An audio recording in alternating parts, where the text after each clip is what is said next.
Students, आज की class में हम आपको सिखाने वाले हैं कि आप लोगों को अगर कोई भी दो चर वाला रैखिक समीकरणों का युग्म दिया गया है तो आप लोग उस समीकरण को कैसे हल करोगे।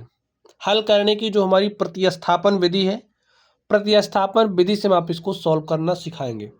तो चलिए हम लोग सॉल्व करते हैं और देखते हैं इसका सॉल्यूशन क्या होगा। तो आप लोग चीज़ों को एकदम ध्यान से देखोगे तो इसी वीडियो में आपको समझ में आ जाएगा। चलिए आप लोग ध्यान से देखिए। तो आपको समीकरण कौन कौन सा दिया गया, देखिए दिया है 2x+3y बराबर में 18 दिया है। इसको आप समीकरण नंबर 1 मान लो। आगे क्या दिया है, x-2y बराबर 2, इसको आप समीकरण नंबर 3 मान लीजिए, 2 मान लीजिए। ठीक है, ये आपका समीकरण 2 हो गया। अब ध्यान से देखिए, यहाँ से ये जो आपका समीकरण 2 है, समीकरण 2 से आप x का मान प्राप्त करने की कोशिश कीजिए। कैसे निकलेगा, देखिए x को आप यहीं पर रहने दो, बराबर का चिन्ह लगा दो, ये जो 2 है इस 2 को लिख दो, लिख दिया। अब यहाँ पर -2y था, इसका क्या करोगे, -2y को बराबर के दूसरी तरफ भेजो। तो -2y को जब यहाँ लाएंगे तो देखिए -2y को जब बराबर के दूसरी तरफ ले जाएंगे तो +2y हो जाएगा। बात आप लोग समझ गए होंगे। चलिए अब यहाँ से देखिए x इज इक्वल टू, यहाँ पर भी 2 है, यहाँ पर भी गुणे के साथ 2 है, कुछ इस तरीके से देखिए 2 प्लस में 2 गुणे में y ऐसा है आपके पास। और यहाँ पर इसको 2 को आप कैसे लिख सकते हो, 2 गुणे में 1 ऐसा लिख सकते हो ना। 2 यहाँ पर है, 2 यहाँ पर है, हमने 2 को कॉमन कर लिया, बचा का 1, यहाँ पर बचा क्या, 2 निकल गया तो y बचा, 2 ऑफ 1 + y। तो x का मान यही हमारे पास आ गया है, इसको आप समीकरण 3 मान लो। ठीक है, अब ये जो x का मान आया है, इस x के मान को आप समीकरण 1 में रख दो। लिखिए समीकरण 3 से ही x का मान उठाओगे आप तो 1 में रखने के लिए। लिखिए समीकरण 3 से x का मान समीकरण 1 में रखने पर, 1 में रखने पर रखिए। देखिए जहां x है वहां पर आपको इस x के स्थान पर इस मान को रख देना है। तो देखिए आपके पास 2 है, ठीक है, अब 2x लिखा है इस तरीके से ना, इसका मतलब ये 2 गुणे x ही लिखा है। ठीक है, तो यहाँ पर आप गुणा का चिन्ह लगाइए। x के स्थान पर क्या लिखना है, देखिए x बराबर किसके, 2 ऑफ 1 + y के। तो यहाँ पर लिखिए 2 ऑफ 1 + y ऐसा लिख दिया ना x के स्थान पर, प्लस यहाँ पर क्या है 3y और बराबर है 18, लिख दिया। हल करिए इसको, देखिए क्या हो जाएगा, 2 का गुणा 2 से करोगे तो 2 दूनी 4 हो गया, ऑफ 1 + y प्लस 3y बराबर 18 है। 4 से इसमें आप गुणा कर दो तो 4 × 1 = 4 प्लस 4y प्लस 3y बराबर 18 है। देखिए जो चर राशियां हैं, चर राशियों को एक तरफ और अचर राशियों को दूसरी तरफ रखिए। ठीक है, यहाँ पर अचर क्या है, 4 है, तो इस अचर 4 को आप बराबर के दूसरी तरफ भेजो तो +4 बराबर के दूसरी तरफ जाएगा तो -4 हो जाएगा। यहाँ पर 4y है, 3y है, तो 4y में 3y जोड़ोगे तो 7y मिलेगा। आगे ध्यान से देखिए 18 में से 4 घटाइएगा तो 14 आएगा, तो यहाँ पर 14 लिखा। अब यहाँ पर देखिए 7y का मतलब क्या है, 7y लिखा है ना, तो 7 गुणे में y लिखा है। यहाँ पर आपका 7 गुणे के साथ है, आपको y का मान चाहिए, ये 7y का मान 14 है, आपको y का मान चाहिए, तो 7 गुणे के साथ इधर है तो पक्षांतरण करोगे भाग के साथ हो जाएगा। तो यहाँ पर 14, 7 यहाँ आएगा, भाग के साथ हो गया। देखिए y का मान क्या आ गया, काट दीजिए, 14 से 7 में 7 से 14 में भाग दोगे क्या आ जाएगा, 7 × 7, 7 दूनी 14, तो y का मान आपके पास आ चुका है 2। ठीक है, अब ये जो y का मान आपके पास आया है, इस y के मान को ये जो समीकरण 3 है यहाँ पर आप रख दोगे तो x का मान मिल जाएगा। लिखिए लिखिए समीकरण 3 में, समीकरण 3 में y बराबर 2 रखने पर, जहां y है वहां पर अब आप क्या रखोगे, 2। तो चलिए जल्दी से रख दीजिए, रखिए, देखिए क्या आएगा।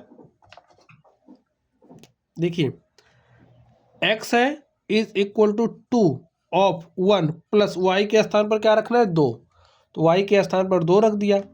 सॉल्व करिए, देखिए 2 1 में 2 जोड़ोगे 3 हो गया।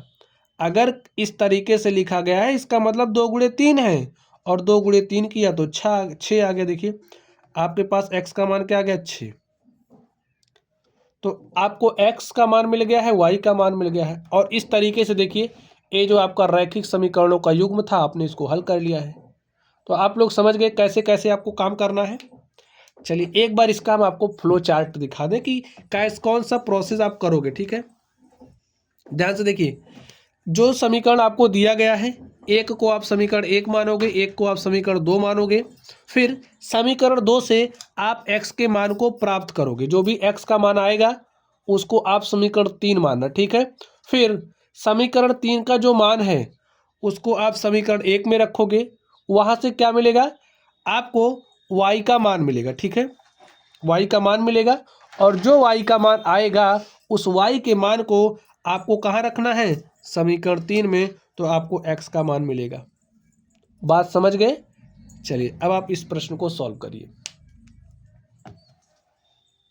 जैसे जैसे कहा है वैसे करोगे तो क्वेश्चन आपका बिल्कुल भी गलत नहीं होगा। चलिए अब आप इसको सॉल्व करिए, देखिए कैसे सॉल्व करोगे। जो जो हमने कहा उसी हिसाब से चलना है। हमने पहले का क्या कहा, जो समीकरण आपको दिया गया है इसको मानो समीकरण 1, फिर अगला जो समीकरण दिया गया है उसको मानो समीकरण 2, ठीक है। अब समीकरण 2 से x का मान निकालो, तो माइनस वाई को उधर भेजेंगे तो माइनस वाई उधर जाएगा तो प्लस वाई। देखिए और जो x का मान निकला, जो समीकरण मिले उसे आप समीकरण 3 मान लो। फिर समीकरण 3 के मान को कहाँ पर रखेंगे समीकरण 1 में, ठीक है, समझाने के लिए बनाया। तो लिख दीजिए समीकरण 3 का मान, समीकरण 3 से x का मान, ठीक है, 3 से x का मान समीकरण 1 में रखने पर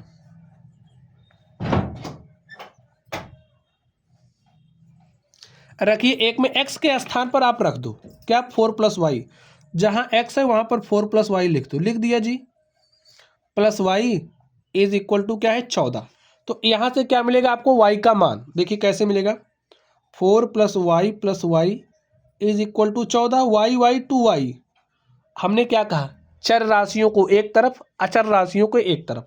तो ये अचर है 4, इसको उस तरफ ले जाइए, प्लस 4 इधर आएगा तो माइनस 4 हो गया, 14 में से 4 घटाओगे तो 10 आ गया, 2y बराबर 10। देखिए 2 यहाँ पर गुणे के साथ है, इधर आएगा भाग के साथ, तो 2 1 के 2, 2 पंचे 10, y का मान आपको मिला। फिर हमने क्या कहा था आपसे, आप हमारी बात को याद रखिए। हमने कहा जो आपको समीकरण दिया गया था उसको 1 और 2 मानिए, समीकरण 2 से एक समीकरण प्राप्त करेंगे समीकरण 3, समीकरण 3 से जो x का मान होगा उसको समीकरण 1 में रखेंगे, ठीक। समीकरण 1 में रखने के बाद हमें क्या मिलेगा y का मान। देखिए हमें y का मान मिल गया, इतना करने के बाद y का मान मिला। अब जो आपको y का मान मिला है उस y के मान को समीकरण 3 में रख दो। तो लिखिए y बराबर 5 समीकरण 3 में रखने पर, 3 में रखिए,